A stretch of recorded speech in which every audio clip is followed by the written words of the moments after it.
Welcome to the Divine Lifestyles Podcast. I'm your host, Tara Magalski. Together with my guest experts, I cover topics ranging from cutting-edge healing modalities to hormonal harmony, to nutrition and plant medicine, to mindfulness and spirituality. My goal is to educate and inspire so you can create your own divine lifestyle. It's time to dive inward, rewire your brain, and heal from the inside out.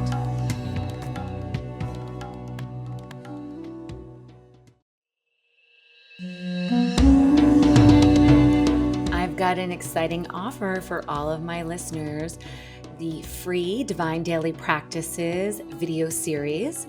Get simple practices to release anxious thoughts, sharpen your intuition, and rewire your nervous system in less than 10 minutes a day. Come on over to my website at divinelifestyles.com/divine daily practices. And over the next week, you'll receive a complimentary self-care system to drop into your authentic self and activate your divine intuitive wisdom. I hope you enjoy. Welcome to the Divine Lifestyles Podcast. I'm your host, Tara Magalski, and today's guest is Georgia Jean. In 2004, she was a stand-up comedian and had a knock you to the floor spiritual event where she connected with the Circle of Light, a non-physical collective supporting humanity through the evolutionary shift. Don't worry, we are going to dive deep into all of this. But since then, she has had thousands upon thousands of transmissions, and they have shared one of the most comprehensive overviews of how the matrix of reality is created. I'm just going to chime in here. I had one of these experiences myself during an ayahuasca ceremony, so we'll dive into that as well. But most importantly, how we can generate and create these radical shifts to assist both the personal and collective evolution. This is what your work is based on. And thank you so much for being here. We've got a lot to talk about. Yes, indeed. And I will say that having not had the experience that I just had literally a week ago, I might have been like, this is really too woohoo for me. Right. Well, maybe, is it timing? Is it a synchronicity? So it is. Yeah. So I just share that even with my listeners because I just had this amazing experience where timelines were blending and dimensions were dissolving. And I felt like I got a little crack into the matrix. So I'm super excited to have this conversation with you now. So everything worked out for a reason. Yes, indeed. But as we're getting started, I'd love for you to just bring us back to that knock you on the floor spiritual event, just so we have some context of kind of where you began and where you are now. Sure. Well, I mean, it's a bit of a story, but I was living in Los Angeles. I was a stand-up comedian. I was performing. I was a paid regular at the world famous Comedy Store on Sunset Strip, and it was a very brutal environment, super, super intense. And I was really being harassed a lot, and the entertainment world, showbiz, can be pretty tough in general, but that club is like kind of notorious and very difficult for women. So I personally was doing a ton of personal development work. A friend of mine had kind of switched me on to Abraham Hicks, Law of Attraction. We actually went and spoke to. We went to one of Abraham's events in Los Angeles, and I was called up from the audience. And it's really funny because this video just surfaced on the internet, which is the recording of me from that time where I was talking about being like such a poor, broke stand-up comedian and having to like drink water for dinner because I was so broke and stuff like that. So it was really interesting to rehear it. But anyway, I was going through it and I was talking in that video about, what I was working on with Law of Attraction to try and make it better. But it got so bad there, I had to leave the Comedy Store. And a week later, I had this like massive spiritual event. A friend of mine had started, the same friend who switched me on to Abraham had found this thing called a Pathfinder, which was kind of like a shamanistic talking board, kind of like a Ouija board, but it was all in the light. And for a couple of years, she had been communicating with these spirits through that. And I would go and see her and write like the spirit dictation out, like this sort of like cosmic secretary. And they were saying through that, listen, we can give you a lot more information about consciousness and reality if you let us speak through you. So we were already familiar with channeling. And we were just kind of like excited. I was like, oh my God, it's going to happen. And we sat down one day, and instead of it happening to her, this energy just kind of blasted in me. And it just happened to me. It was like, yeah, like just a huge blast of energy came in. My head dropped down, and then they just started speaking through me. And because of that, I was able to open her up. And then the whole weekend was just, it was wild. It was just like all this energy flowing, so much energy. We would go out onto the porch and we were kind of like smoking cigarettes because we didn't really even know what was going on. It was the only thing that could slow it down. And we'd go back into the room and there was just so much energy we would literally like put down on the ground. And then it started coming in and like clearing us and preparing me to do this work. It's wild.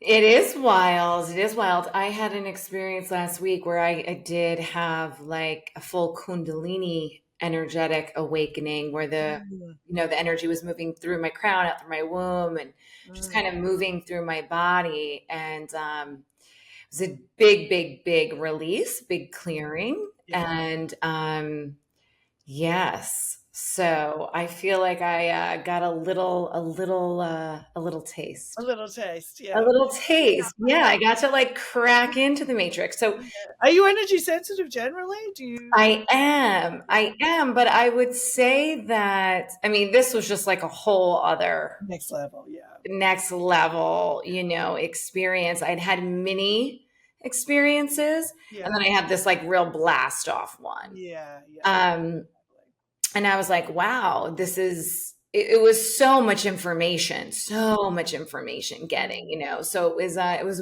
a wonderful experience. mm. Um, but it was definitely, A lot to integrate. yeah, I mean, I'm still integrating it. I mean, I know people are like, what happened? I'm like, this happened. Like, Mm, this, mm, I wrote about it. I shared with my family. They're like, huh? mm. But so, anyways, I'm glad that I have this context because I would love to kind of dive into the matrix talk a little bit. Sure. Yeah. Um, so I know you've had like a lot of personal journeys that led you through these transmissions and teachings, but like, tell me what codes, what has been downloaded to Yeah. you in particular to the matrix and how, yeah, we'll start there. Yeah, I mean, there's a lot. So, just to also give you context, so since that happened, I had to kind of work with the energy, learn how to trust it, started working with one on one clients. And then I've also been doing, probably since 2008, I can't remember the exact time we started, weekly group online conference calls. And through that program, tons and tons and tons and tons and tons of information has come through. And it's come through in like different stages at different times. The first thing the circle said when they came through, that's the name of the collective, the Circle of Light, was like, we're here and we're here to help the planet and you will help us. And they just started imparting information about one of the first things that really started coming through was information about being controlled by our survival consciousness, which I think back at that time there wasn't as nearly as much conversation about the nervous system and how much it's kind of controlling our reality. So but as my own consciousness was cracked more and more, these sort of bigger and bigger concepts started coming through. And they really, through working with clients who often were quite chronic in many ways, because by the time you come to like a former stand-up comedian channeler, you've usually tried everything. You've tried acupuncture, therapy, Western medicine, Eastern medicine. So we really had to go into the deep energetic layers of how our reality is generated from our physical bodies to the projectional quantum external reality that we experience, and go into it's like a set of energetic frameworks that actually generates the reality. I know you're a former theater person or a theater person. Mhm. So we talk a lot about, when you go into a theater, there's the play that's going on the stage, there's the characters in there, but there's also all the things that set up the atmosphere of the play that as an audience member, you're not ever necessarily paying attention to, but they give you the vibe. So it's like the lighting structure and the sound design and all that, and even the costumes and the settings, all of that. Like if you think of the earth itself is like a big theater, and the human consciousness is kind of playing out this play of life, but there are all these energy frameworks behind the scenes that are generating our experience, and we think it's just life. Like, for example, we are operating from a survival consciousness, a lack limitation construct, but when you get outside of the egoic mind, consciousness is completely abundant. So these are the things that kind of contract our reality into an experience, and the concept or the conceit of the play, basically. What is the premise that we have to accept in order to play this game of life? Linear time-space reality, the illusion of decay and entropy of the body, the illusion of separation, the illusion of polarity, but even things like there's certain polarity constructs which will keep us engaged in the mind and out Mhm. of the place where we can actually receive the creation of our heart, which is essentially what we're trying to do. So, like, one of the interesting polarities that we've uncovered is this idea of the possibility and possibility polarity. So a lot of people will have goals and dreams and hopes about things happening, and it'll swing through this polarity of being like, oh my God, is it possible? And it being excited about it, and then crash down to it's not possible, and it is possible, it isn't possible. But also, even though the feeling of possibility feels better than the impossible feeling, at the same time, both of those states are actually limiting manifestation, because manifestation it doesn't exist in the state of possibility or impossibility. Does that make sense? Getting a little deep. The Yeah, yeah. that stuff. Yeah, because people will be like, oh, if I'm positive and dream big and all this sort of stuff, but sometimes you're staying in your mind and you're missing that ability to actually get real with what is and discover the real resistance to why what you're asking for isn't manifest, isn't action. Because there's essentially two states of creation: knowingness and manifestation, which is Mm. like, where your bathroom is right now. It's not manifest because what you are experiencing physically with your senses is what's manifest, but you know where your bathroom is. So when you arrive at a logical point of place in time and space, it will become manifest. And that is basically saying there's enough energy built up in the concept of your bathroom that when you get there, it'll become manifest. And so it's training people to understand when the mind is distracting you with all this other stuff, and becoming aware of the genuine resistance to that's coming from these grids grids that create creation, the matrix that is blocking out what you want to have happen. Okay, love all of this, following, Mm-hmm. tracking. That's right. But okay, so now, Yes. so how does one identify Yes. where they are Yeah. in the constructs of the Mm. matrix? Yeah. Yeah. So a lot of the big thing that we do is we teach people to witness. So usually going back to that idea of the theater as and what we call it, this sort of the avatar that we're playing life through, we call it the little me. So that's my singular egoic identity. That's me as Georgia, you as Tara, our belief structures, our conscious and unconscious programming, our collective programming that sort of forms us as we are. That's our little me. So when we go back to that theater metaphor, that's the characters on the stage, having like the Sam Shepard drama and like getting mad and living through that identity, like you never loved me and all that kind of stuff. So a lot of the times when people are trying to figure out their life or why they don't have what they want, they're trying to figure it out from their little me. They're trying to look through the eyes of their own character and negotiate with other characters why they don't have money, abundance, love, whatever it is that you want. But what we teach people is to step back into the witness, which is more like sitting back and watching the play. And I'm sure some people will still remember, I think ChatGPT does it all now, but doing book reports where you'd have to read a book and come up with the themes of the book. So instead, you're looking at that play and you're going, well, what are the themes here? Which would be like maybe the emotional expression of one of the characters, or the dynamic, or the atmosphere of the play.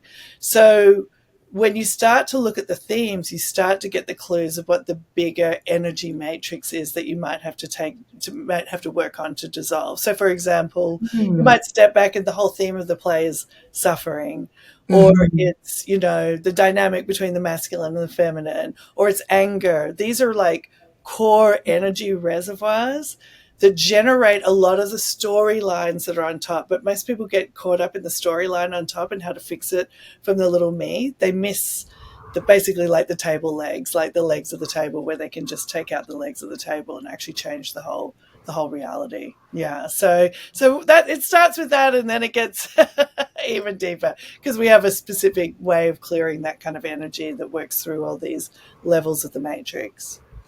So would you consider this energy work mixed? Like if you had to like put a wrapping on this or packaging, it would Yeah. be, It's like it's we call it bending the matrix, as as a sort of concept. like Yeah, quantum it's energy. healing meets energy medicine. What's that? Quantum healing meets energy Yeah, I medicine. mean, you're going into, so we use a lot of tools like love and acceptance and heart centering. The thing about energy that's really interesting, and once you understand it, because obviously I got tons of, this isn't just my ideas, these are the, the sort of short form of these ideas that have been coming through for like, over 20 years. Once you understand energy, it operates in a very predictable way. So once you actually understand that energy is either in resistance or flowing, then you just need the tools that you need to be able to identify when energy is in resistance, and then you use the tools, which are different structural ways to kind of take down the matrix. Um, and yeah, and then you just kind of dissolve it. It's kind of, it is very, some of the sessions are super energetic and might be almost all silent. And the guides that I have that come in from a super high frequency. Like we have an energy that comes in, it calls itself 1 degree off source, which basically is enough resistance from pure consciousness to actually relate to us in some way. And that will literally just come in and delete files. It's wild. I mean, we really are avatars living in a simulation, and we are a kind of construct of programs that we can change once we understand the game of life and how to get in there. Yeah. Interesting because a lot of my ceremony, and I use the tool of earth medicine, Mamacita ayahuasca, and I Mm-hmm. share that because you could get these downloads in meditation or whatnot. For me, my tool would be the plant medicine Sure. ingesting. Yes. Um, and maybe that's just the beginning, right? Because then I would love to be able to be Right. tapping in Yes. totally sober.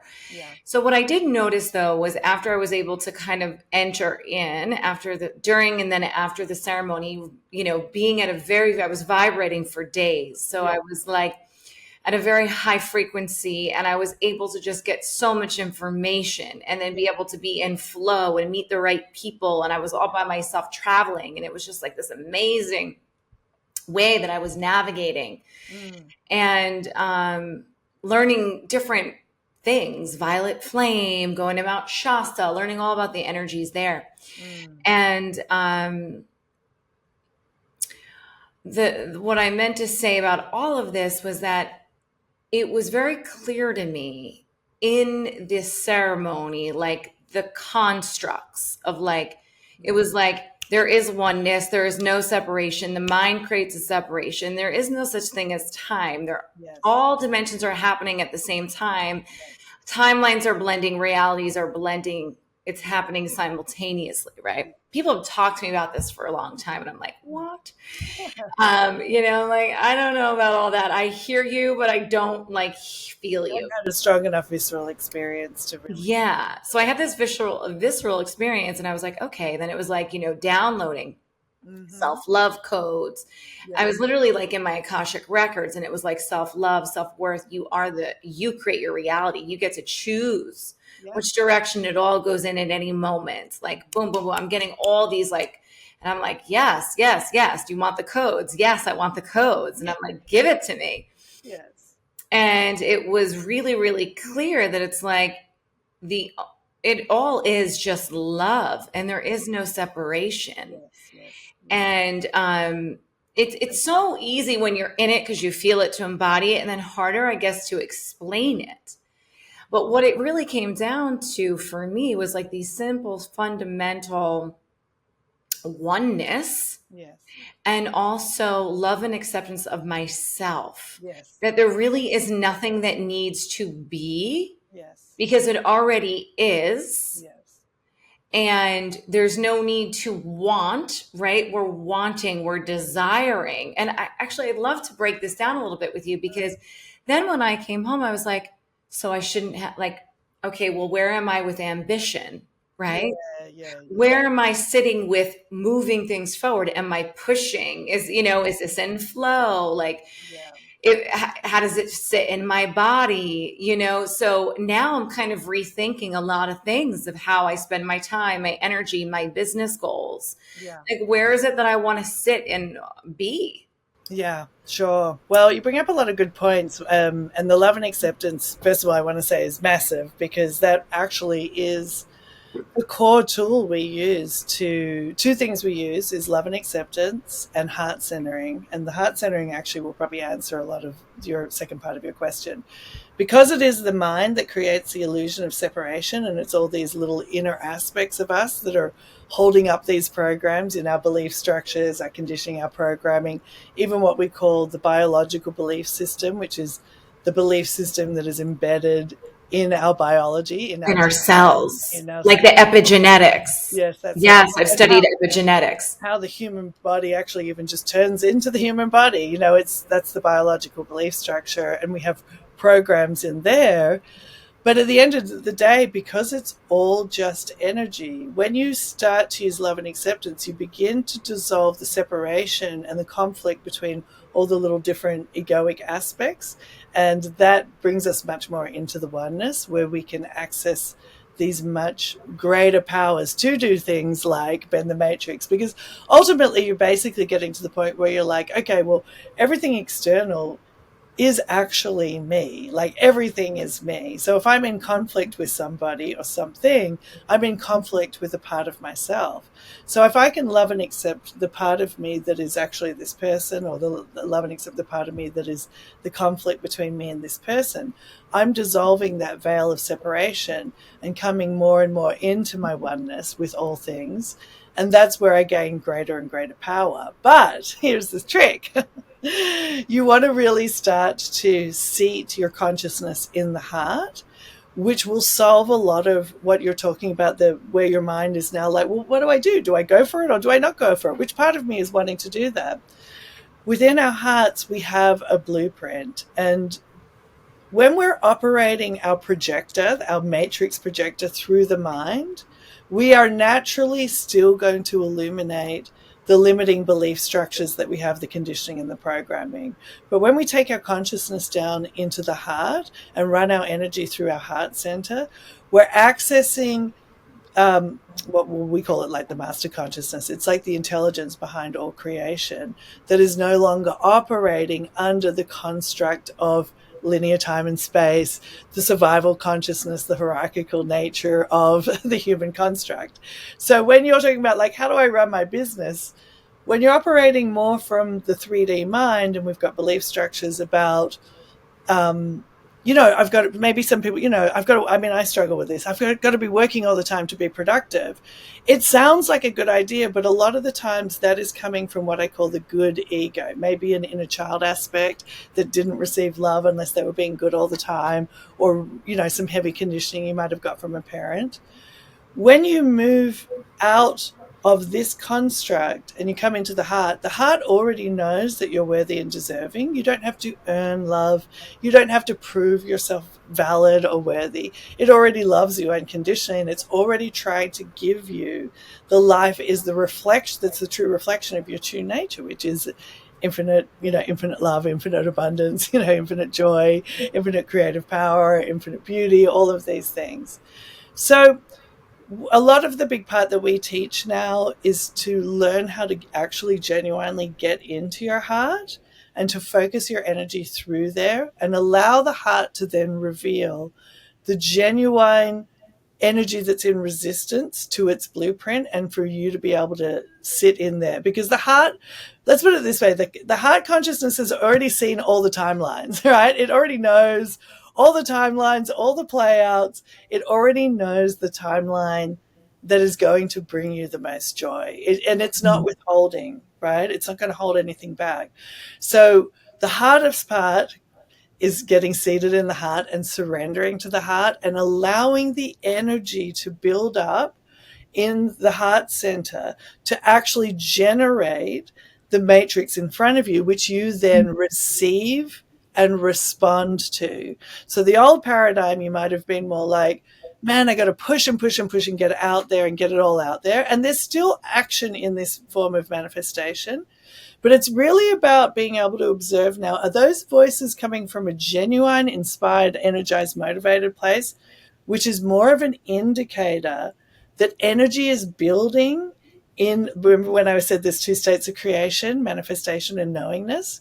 When the energy is building up, we start to get the knowingness that it's time to take action. We're no longer in confusion, doubt, indecision, uncertainty, possibility, impossibility, all that stuff. So it's more about observing the mind, dissolving the mind through love and acceptance, giving all that energy that we access that was in the resistance to the heart, let the heart generate, get back into the now moment, let it build, start to receive it, and then with your action, respond to it, respond and take action. Because if you're operating that way, so the mind is going to say, you've got to be busy all the time and being good all the time on your business to be a real entrepreneur. You've got to be, do all the emails all the time, everything.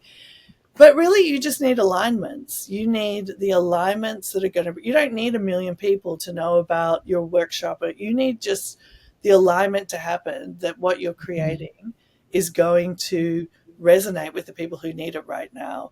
And that starts to cut out a lot of that busy work that is just kind of fruitless busy work that we think we should be doing all the time, and just gets you more into, it's a much more efficient way to work, because actually as you get rid of 80% of the work that doesn't really do anything, and you just start doing the things that are actually coming from genuine alignment, you've also created a lot more space and psychological space, psychological freedom for more things to actually come in that actually genuinely inspire you and fulfill you.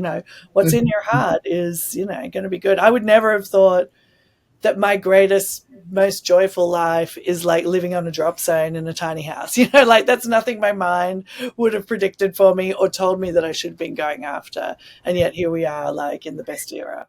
And what is a drop zone? Would you consider that off grid?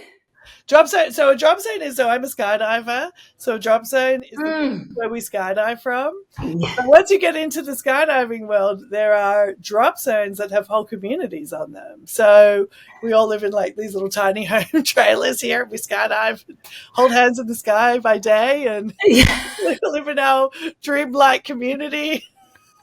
I love that. Okay, that's perfect. That's right, because you did tell me that you skydive. Yes. So how has your experience with skydiving intertwined with your spiritual path? That was, I mean, it's honestly still is very much it. So one thing I will share about this stuff that we're talking about is usually wherever we are really focused on something is usually where we're going to see the programming of our mind. So whether it's our relationship, whether it's our career, where we're focused it's going to illuminate also the shadows of resistance that we have. So let's just say skydiving has been very revelatory, and it keeps me really working on myself, because it is, it's an intense, intense environment. But I had been doing this work for about 10 years, before I started skydiving. And of course, then I, you know, I like it. The whole story of how I came to skydiving. I'd been teaching a hula hooping retreat on the Big Island of Hawaii, and I went to Oahu, and I guess my heart was very open. I met some skydivers, and I went to the drop zone. I was like, "What is this place? This is like this is like." I just felt the frequency of the people. Did 4 tandems, and then I started getting my license. And my license was really like a disaster. And I was told, like, on the third jump, you're probably one of the people in the world who can't do this. Your brain can't do it. Um, and so I really had to use all my tools to now work through that, because I already kind of knew that I wanted to be in this world.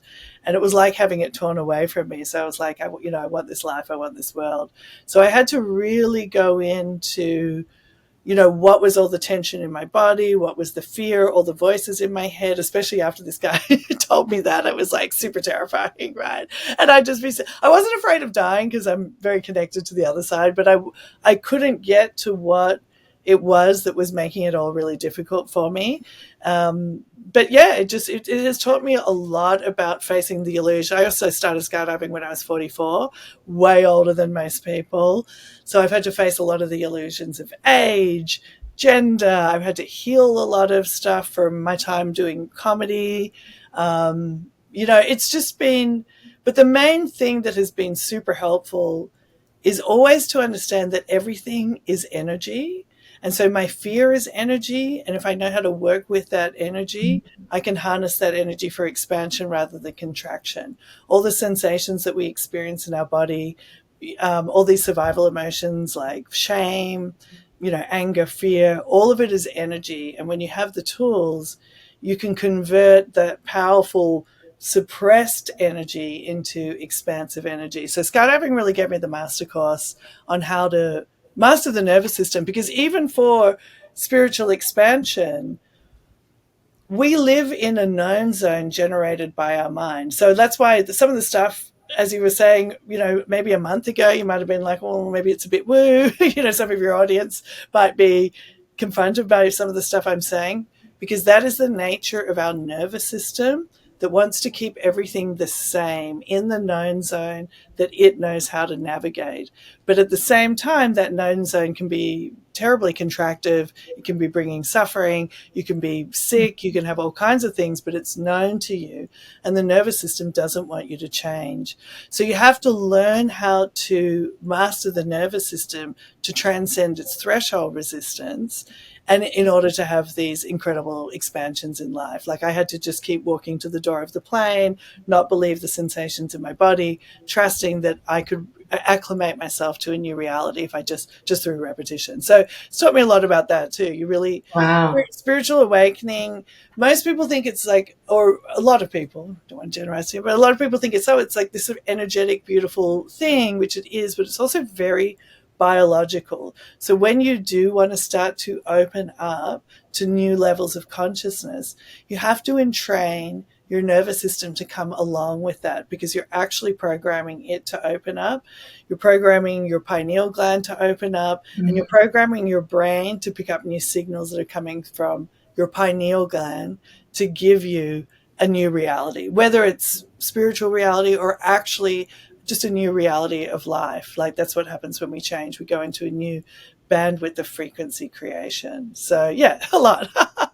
Yeah, no, I mean, like I said, I just got a little glimpse into it and being able to understand. I felt like a lot of my ceremony, which I can affirm to what you're saying, was about how you hold higher frequencies Yeah, in my body. in the body, because it's all about embodiment now. Yes, the whole entire ceremony was embodiment for Embodiment, me. yeah, that is the key.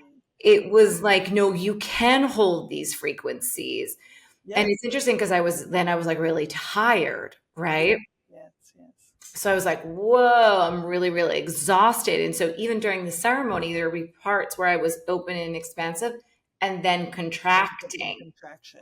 and Yeah. then opening. And it was Yeah. interesting how I remember that happening. Yes. And the shaman I was working with was like, what you resist persists, That's allow right. it to move Surrender. through. Surrender. And I was like, oh, this whole thing is an ebb and flow of surrender. Yes.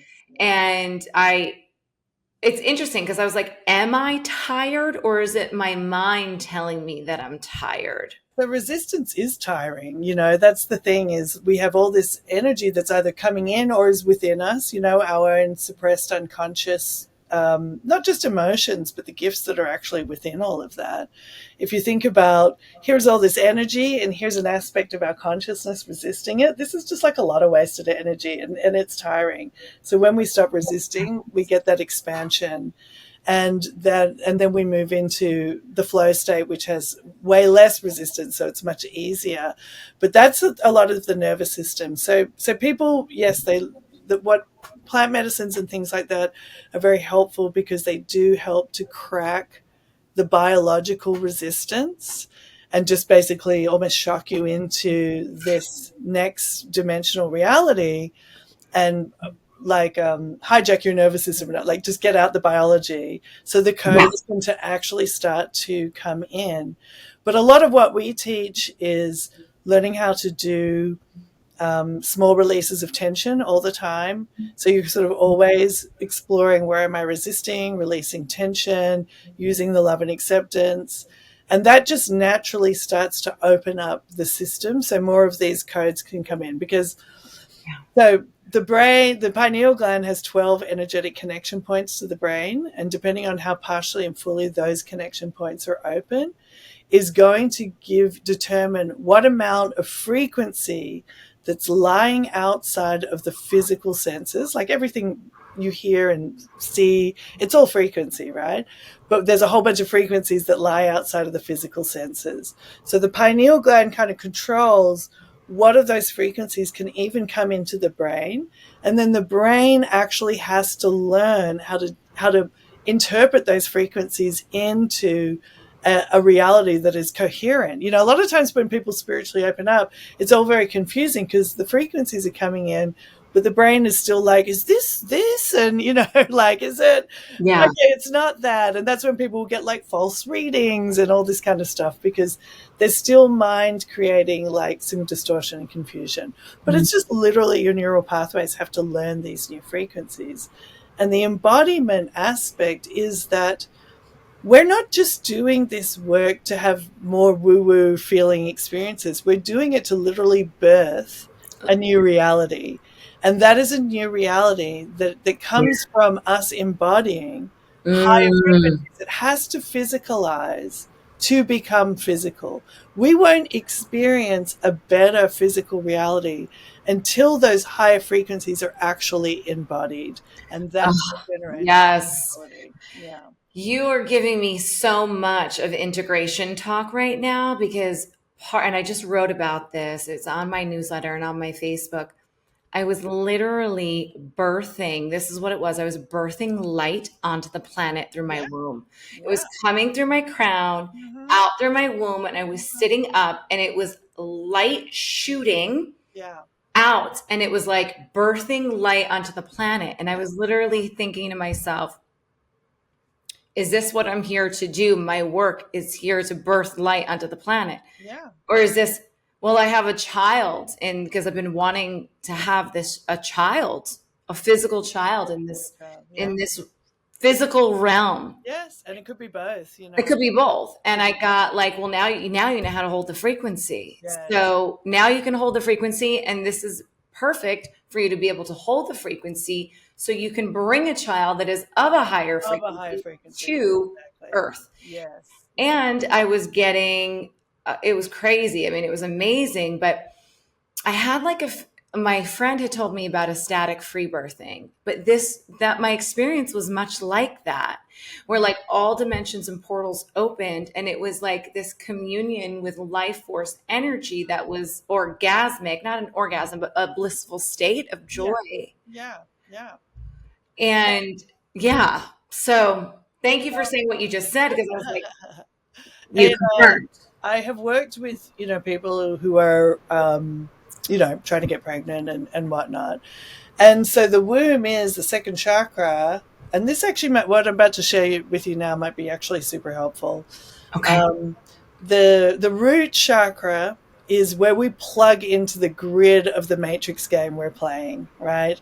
And then the sacral chakra is and the pelvis is the seat of physical manifestation. So that's actually how we turn frequency into material reality and also into the creation of a child as well.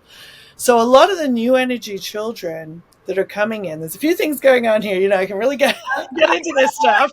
Things going on here. So, a lot of people who are you familiar with the concept of the 3D and the 5D? If I can use Yes, yes. those terminology, okay. So, a lot of people who are here to help with the evolutionary shift of the planet have what I would call a hybridized chakra system. So you've incarnated with this chakra system because the chakra systems really is how we generate the reality, right? The chakra system is part 3D, part 5D. So it was enough 3D for us to live in the 3D part of the game and enough Mm-hmm. 5D for us to know that there's something better and to generate the 5D game, which we're moving into, which is the interconnected, Yes. heart-centered reality.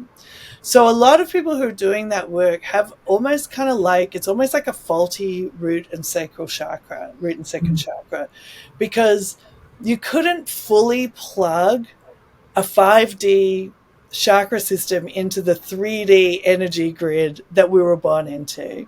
And you also, the 3D chakra system isn't totally working for the 5D. So Mm. there can be some weaknesses in those root and sacral chakras, which is why a lot of people who are spiritual may struggle with money and, women's issues and all of that stuff, because there's just a weakness. If those chakras were fully pumping, in 5D on the 3D grid, it would just short circuit out basically. So we have these Mm. hybridized systems.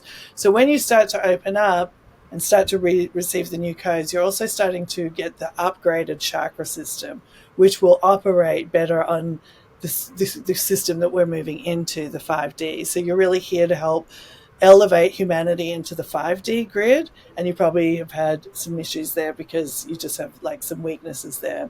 But the other thing is, a lot of the new energy kids that are going to incarnate, high frequency 5D babies basically, we are the generation that is clearing the ancestral trauma. It's like a great job. Yes. Got the ancestral Girl, that is it. I have done it. We are here. We are moving on. so we're the ones doing all the ancestral trauma, planetary templates. We have Yes. template clearings that we do.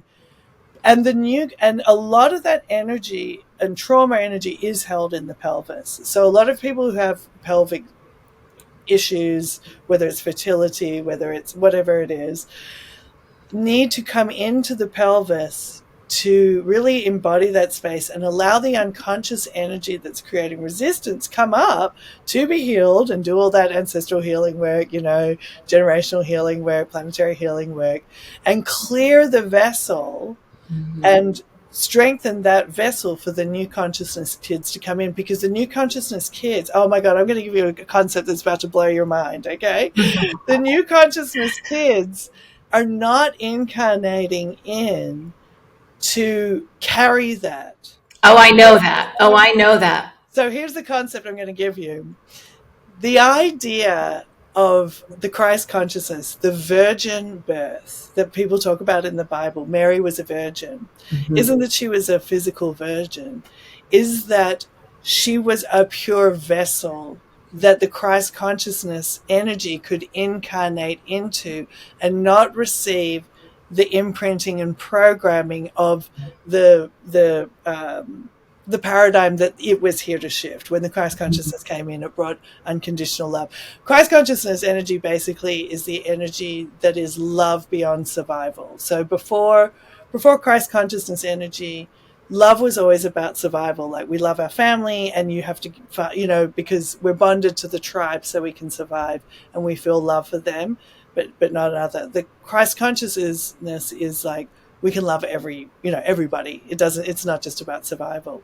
So the virgin birth had to be it was like a vessel that wasn't carrying any of that ancestral programming from that era, so that energy could come in and then kind of be I mean, it wasn't just, it was carried by a lot of people at the time, but that is the concept of the virgin birth. And that's sort of what people are going through now, is that they have to really purify the vessel so these new energy kids can come in on a clean slate and be the next generation that really does, take us properly into the 5D. Yeah. Well, all those hybrids are all like, Yes, that's so interesting. I intuitively knew all of that. The concept of, Mary is different, but that makes so much sense. I had never heard someone say that, but it makes total sense. As you said it, I got the chills. And also, like, I've known that the struggle that I've had to become pregnant, and I've been pregnant and also miscarried 3 times, was because there was more work to do. And I've been doing the work, and I actually got the download to sit with the medicine ayahuasca prior to getting pregnant. mm, So it was as if I was getting, like, it was like, you just need to hold the frequency and clear clear, and get rid of get rid of, yeah.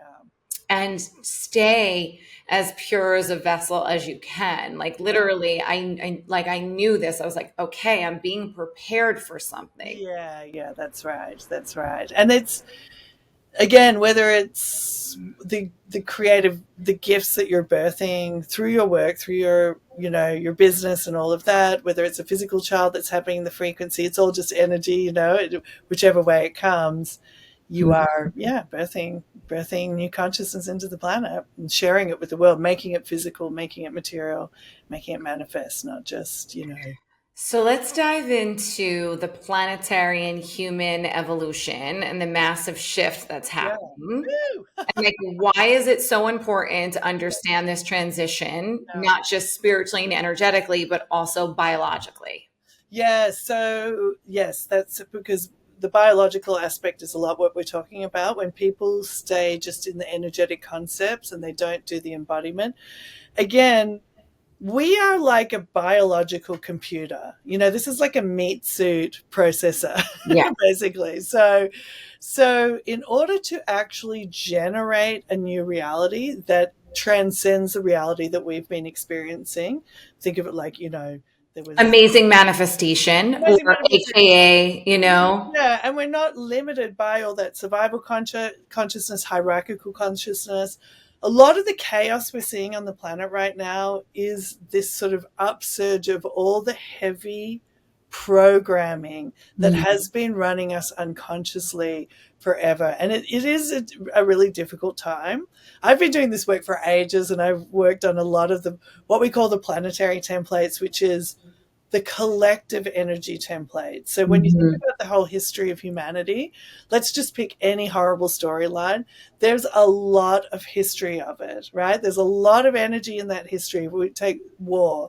So war is a construct that really comes from survival consciousness. It comes from lack limitation, which is all 3D, like there's not enough, we have to fight over it. And there's been tons and tons of energy from the human projector field gone into that history, that storyline. It's packed with energy. So, Mhm. right now, what's going on is we're seeing where there is tons of energy for us to harvest, to give to the heart, to create a new reality.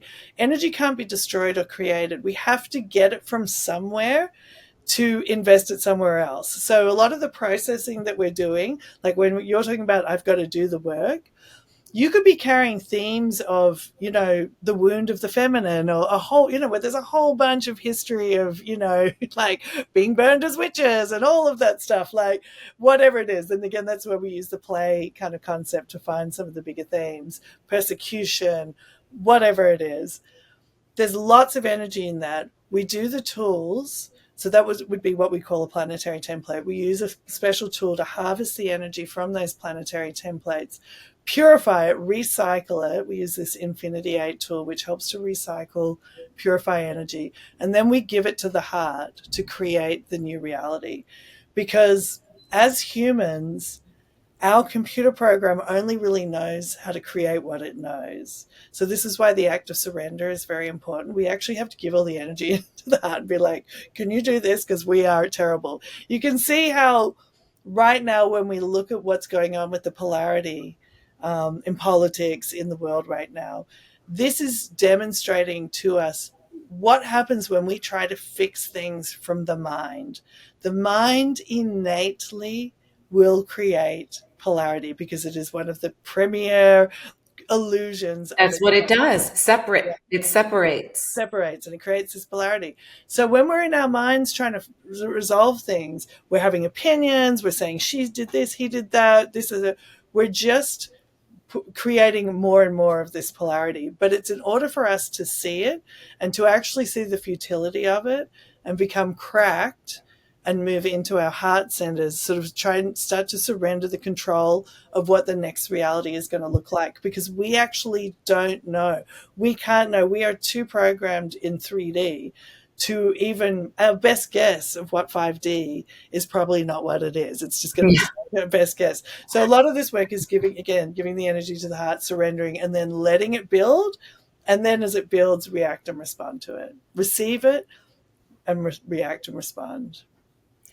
So, for someone who's listening, like, what are practical tools or practices that can really help to facilitate these radical shifts on a collective level? On a collective level. Well, the beautiful thing about heart And on a personal level, too. well, it works with everything. So Yeah. the other beautiful thing about heart centering and this heart blueprint. So the heart blueprint is our personal map, and it is the map for the world. When we are focused, and really what that is it's not thinking about being loving. It's actually putting your focus just in the middle of your chest and running energy through that. And if you just drop your awareness down and just focus it in the middle of the chest, you'll probably already notice that things get more still and more grounded. And the other important key is also grounding and being in the now moment. But just that practice of coming into the heart.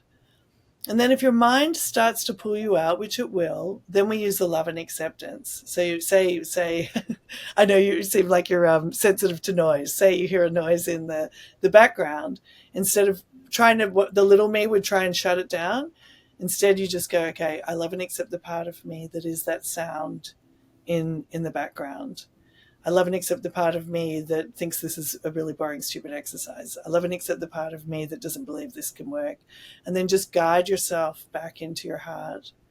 Because each time you use the love and acceptance, what you're actually doing is you're not only dissolving the conflict in the mind, you're harvesting energy from the old 3D construct, the mind-based construct, and you're giving it to the heart to generate. So it's a super, it's simple. It's just, the challenge is, because we have so much energy invested in the mind matrix, is to stay there. So it's more of a process, you just trust the process of continuing to do that. It's so interesting that you said sound, because I'm so sensitive to sound. And it's like, it could really throw off my nervous system. Yeah. So it's one of the things that I work with. I work a lot with breath work. Yes. And breath holds, because that helps me to like biohack my brain and get into my body. Yes. It's one of my favorite tools when I need a reset, because I can feel myself starting to like, almost get like anxious. And noise, I can have a physical reaction to noise, certain sounds, the whole thing. So that is so frequencies as well that lie outside our known zone can be very irritating to the nervous system. So again, part of opening up energetically and inviting new frequencies, and why we do the micro releases of tension all the time in the body. So even when you're coming into the heart, how do you do a micro tension? How do we do that? Basically, you just think of that the nervous system is a piece of our meat suit computer operating system that is designed to override our conscious mind, because it's designed for survival. So in order to calm the the nervous system, we have to use biological signals, which is why breath work probably helps. But even little releases of tension, just looking for little releases of tension, like release tension in your shoulders, micro releases. What you're doing is you're basically faking your system into stay and play and saying, this is okay. This sound is actually okay. If you just relax a little bit when you hear it. So what will Mm-hmm. happen if something's irritating, you'll start to brace. I have a whole ebook on this if people want to get. I have two things that I'd like to share with your Yes, please send me the links. I'll make sure they're in the show notes. there in the show. Um, is to if you and then if because we also learn how to brace and tense against our strong emotions, those little releases of tension can start to bring things up for us to process, and then we just use the love and acceptance on it. Like, I love and accept the part of me that is Mm. irritated. I love and accept the part of me that does feel strung out by that, instead of, like I said, the little me, the person in the black box theater play, the character wants to stop all the sounds, but what you're in a way Yeah. doing is you're resisting consciousness. So if you start thinking of it as, oh, sound is frequency, everything is energy, everything is frequency. I'm not good or bad for hearing this. It's not good or bad. It's all energy, and just do little micro releases of tension. Okay, What? so I'll tell you what it is for me. So I live on a lake, and so everything like is very loud across the water. Yeah, yeah, And so there's people here who drive like cars with like mufflers, yeah, right? Or like a kid, or like it's like rum rum, and I'm like, that is just such an ugly, and I judge it. That's an ugly way to work to you're move right. through the world Yes, yes, yes, and to share, like, and so that's where I'm at with my process with noise. It's kind of like I'm very, very conscious of how I show up, my space, yeah. how I present myself, how I speak. And so it's very interesting when I hear it, 'cause it's like, whoa. Is Well, it like alert because I'm feeling a vibrational like dissonance? yes. I'm going to share something with you about this too, which will hopefully be helpful at some point. And a lot of this stuff is I can talk about in theory and then in practice of actually doing it. That is the mastery path. That is the path of becoming a master. But so I want to share this idea about we talk about the oneness, and everything, when you have those spiritual cracks and you realize everything is just one. It's God consciousness. It's all consciousness. When you are seated in the all consciousness, you are the most powerful. When you are in the oneness, you have access to the consciousness of everything to work with you and for you, and for the world as well. So we're often sent things that our mind wants to judge as bad or wrong, but all of those things are part of all consciousness. So personally, I have been through spiritual cracks where I've literally experienced the entire history of the suffering of humanity. It wasn't fun, but it is what cracked me into understanding that, we're all one isn't just a slogan on a t-shirt. When I understand that everything is me and I am everything, and I start to dissolve the judgment of the mind through the love and acceptance, I can start to unify with that energy. And people will say, well, if you unify with it, isn't it going to just get worse? It's only getting worse because part of you is resisting it and judging. So when we dissolve that judgment, you come into the oneness. It's probably your path to coming into God consciousness. Through sound. Yep, yep, yep, yep, yep. So let's chat a little bit about like the radical non-resistance, That's basically, right? yeah, And presented like, let's talk about it as like an embodiment presented as the new pathways for manifestation, because I think that's really interesting to me. It's like we've been taught like Eckhart Tolle, yes, which is right? a big And one. like we're taught these things about manifestation, like write it down, Yeah, speak it out, yeah. feel it in the body, Mm. put it out somewhere where you can see it. Hmm.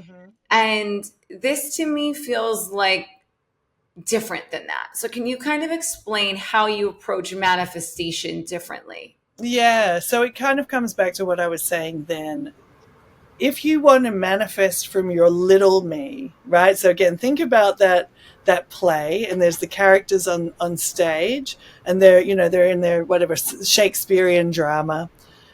the power that those characters have to manifest is within the paradigm of that play. It's within the way that that character is written, you know. Um, so, or like a computer game like Mario, you know, Super Mario. Like Super Mario only has a few capabilities. So your ability to manifest is from that sort of mind-based way is going to be limited by what your conscious and unconscious belief structures will allow. And a lot of times when people start to do manifestation techniques, what will happen is everything first in resistance will arise, you know, like you're saying, like I want to have a baby, and then you discover that you know, whatever, there's endometriosis or something else going on there. So the desire is here, and it's going to simultaneously push up the resistance. And then Yeah. basically what is within your character to work through is what you're going to be able to manifest, if that makes sense. When we go into this state of radical non-resistance, we're moving more into that idea that I am manifesting from the all consciousness. Like I am a drop in the ocean of all consciousness that I am connected to. And if I am connected to all consciousness, I can access the energy of all consciousness. When Mm. I go into radical non resistance, it can be as simple as not resisting my own emotions. Like instead of using a suppressive body mind system where I might be like, oh, like I want to cry, but I'm like smiling and pretending everything's okay. Going into non resistance is actually allowing myself to feel all the feelings. If so, say somebody does have a goal that they really want and they go after that goal and they fail, quote unquote, initially, and they don't process the emotion of that failure by going into non resistance, by allowing themselves to feel it and letting it move through, what they're going to do is build a structure of resistance around it, and they're still going to limit their capacity to reach that goal based on the way they are resisting the way it makes them feel when they don't get that. I don't think I expressed that very Well, well. how do we then change that? Change that. It's really going. So we'll use your example for the sound. Yeah. Is to sit when you hear the sounds. Sit and let all those thoughts, feelings, emotions come up. Let the agitation in the nervous system come up. And then you use the love and acceptance. You go into radical non resistance. So maybe the first thing is, you know, some thoughts like, you know, like, F those people, you know. And then another part might come in and say, you know, you should be more loving. So instead of going with one side or the other, you just go, okay, I love and accept the part of me that thinks F those people. I love and accept the part of me that thinks I should be more loving. I love and accept the part of me that feels really pissed off right now. And you just allow each of those layers to come up, but you soften your body to it instead of being in that, Resisting. instead of resisting. So it's a total allowing not resisting it mentally, not resisting it emotionally, not resisting it physically, and allowing yourself to process it all. Now, I'm not saying this stuff is all easy in the moment. Like I have to really, I'll have things, I'll get triggered out skydiving. Like I got totally triggered yesterday. I'm not saying that in every moment I am doing this perfectly, but I will always make the time to be with myself, be Mm. with my projections on people, be with what I'm feeling, do this love and acceptance work. You know, if part of me, the radical non resistance, can be, again, not being in that fantasy of possibility and impossibility, sometimes it's actually going, what is actually manifest right now? What am I, if I'm so caught up in the fantasy of what's going to happen, what am I actually resisting in this now moment? You know, when people get very escapism into, there's nothing wrong with future positive projections, but when people are in their heads all the time, they may be resisting what they actually need to be aware of in order to shift that energy for that manifestation to come through. So it's Yeah. really about becoming an open system. Even energetically, a lot of people like use this idea of like, oh, if you're going to open up energetically, you should protect yourself. We don't really work with that. We work more with everything is energy. So even if it's negative energy, it's actually just energy. And it's my judgment that is saying that it's good or bad, right or wrong. Hmm.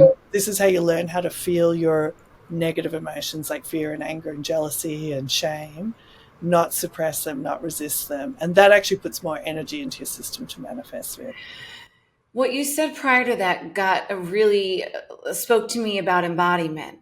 what you Mm-hmm. said, like I was like, oh, well, that to me is like real embodiment. What you were Yeah. saying just a minute ago. Yeah. I was like, oh, I think she's describing embodiment. Totally, totally. It's Okay. softening the. Think about this line. This is what we call the egoic line in our teachings. Most people think, we end what's inside us is us, and what's Hmm. outside of us is not us. And we use the illusions of separation and polarity and judgment to keep what is outside of us outside of us. But Mm. embodiment of new consciousness is to soften the egoic line and to soften and to receive instead of Mhm. resist everything.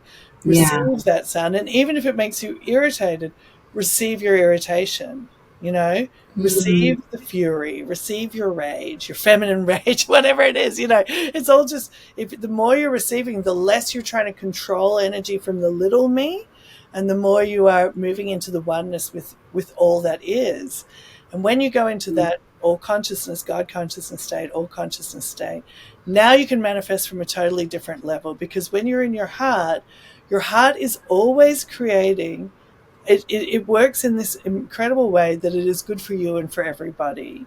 My win doesn't mean your failure. My success doesn't mean somebody else's detriment. The heart creates outside of those polarities of win loss, inferior superior is one that we've been clearing.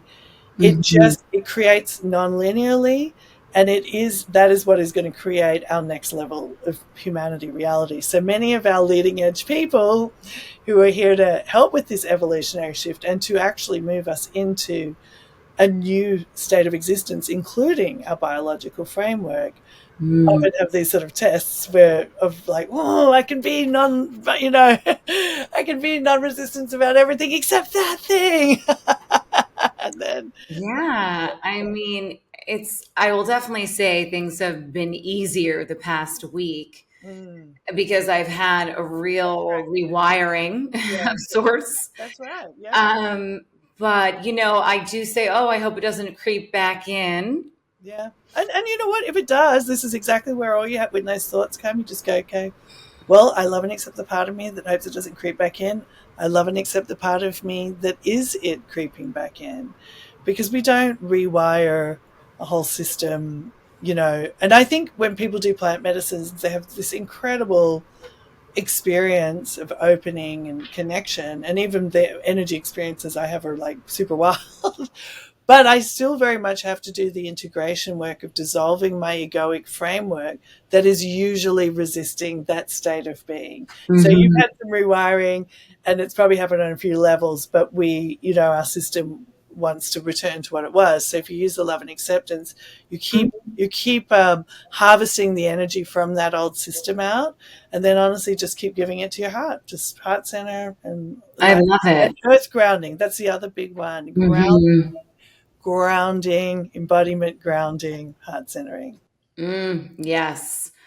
So looking ahead, what do you think are the most important steps that individuals, groups, Mm. like what can they do to align to this next level of consciousness to support? Like, is it joining groups, getting in Sure. community? So I'm wary of giving people instructions Okay. in that sort of way, because that not everybody's got their own heart blueprint, right? So I'm Hmm. going to go back to the heart centering. Is the key. If you Okay. can get into the heart, everything gets simple for that, because it starts to reveal more. Because I think what happens is, Yeah, that's going into the head. yeah, when we're like, okay, because we can see this all the time. People have like kind of utopian ideas of what a beautiful community is, but if they're building it from their minds, we tend to end up with the same problems, control issues. Like look at all the cults out there and stuff like that. It just ends up, you know, getting weird because this is created from the mind. So I'm much more of an advisor for the process and Mhm. being in content. One thing I will say, and this is where I'll probably have to plug out my own work a little bit, Yeah, is yes, please. regular exposure to higher frequencies will help the brain rewire to learn the new frequencies that are the new frequencies of the new creation.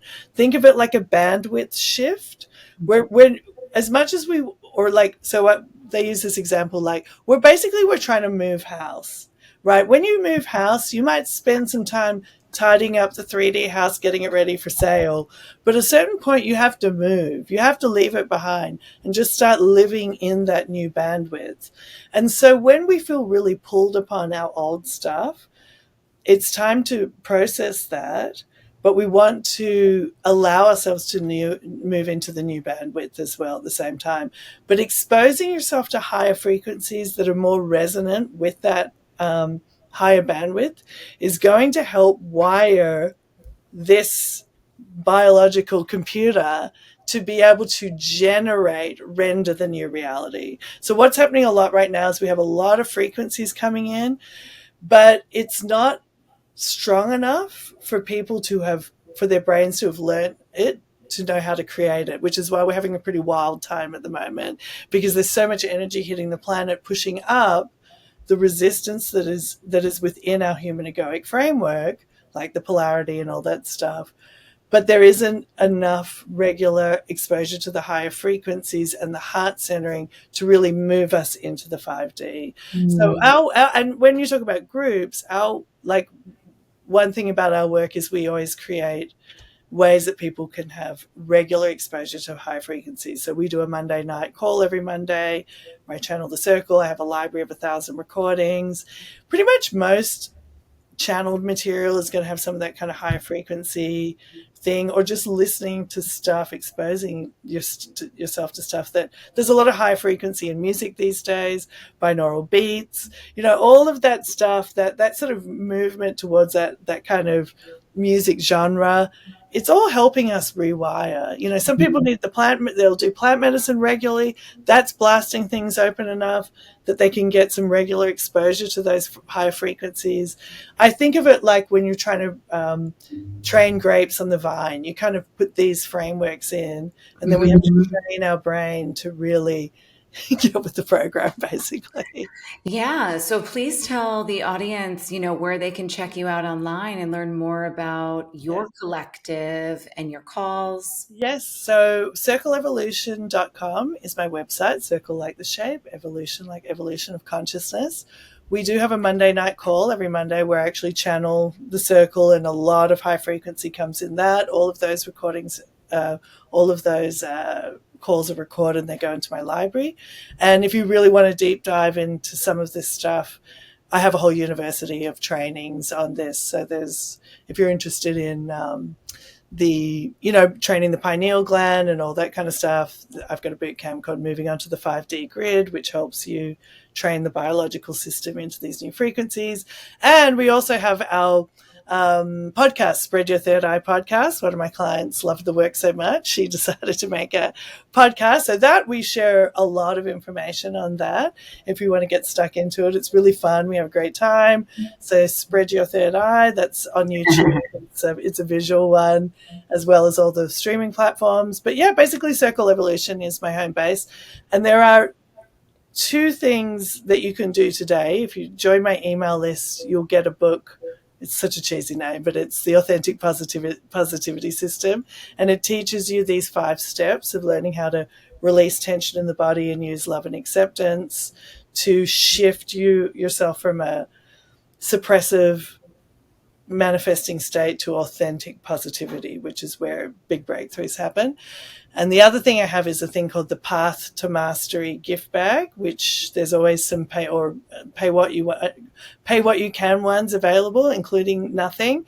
And that has a lot of our core exercises like the heart centering, the love and acceptance, the now moment, getting into the now moment. And every month I put in a different thing, because that's my gift to get everybody, we're not changing the world if only a few of us have this information, right? Yeah. So that's kind of like our service, to get these tools out to as many people as possible. And, let's get this 5D party started. Let's go. I love that. Okay, as we close here, I have one last question. What is the best piece of advice you have ever received? Oh my goodness. I From a know. human or from my guides? It could be anything, whatever comes to you. Don't think about it. Just like, Well, oh man, we have a few catchphrases, honestly. One of them is tears are the sweat of the spiritual gym. So you wouldn't feel bad about sweating in the gym. So don't feel bad about crying, because crying is very much a release process. And yeah, it's, a lot of people have judgment on their tears, and there is something really powerful that happens with that. And the other the one is sweetest purge, I say. the sweetest purge. And the other one is get comfortable with the uncomfortable feelings. If you can get comfortable with having uncomfortable feelings, truly you will transcend that old system that's trying to keep you in contraction and keep things the same, and is actually withholding you from the greatest life that is awaiting you. I love it. Well, thank you so much for being here. We covered a lot in an hour and 15 minutes. Yes, yes, yes. And I can't wait to have you inside the collective. Yes, yes. And everybody, make sure you check her out, get on her mailing list, check out all the links that are going to be put in the show notes, and get all your freebies, and come join us in the 5D party. Yes, indeed. Thank you for listening to this episode of Divine Lifestyles Podcast. Don't forget to subscribe, rate, and review us wherever you get your episodes. If you really loved this episode, screenshot it and share it on social media. It will help us to continue to make an impact. With gratitude and love always, keep illuminating your path.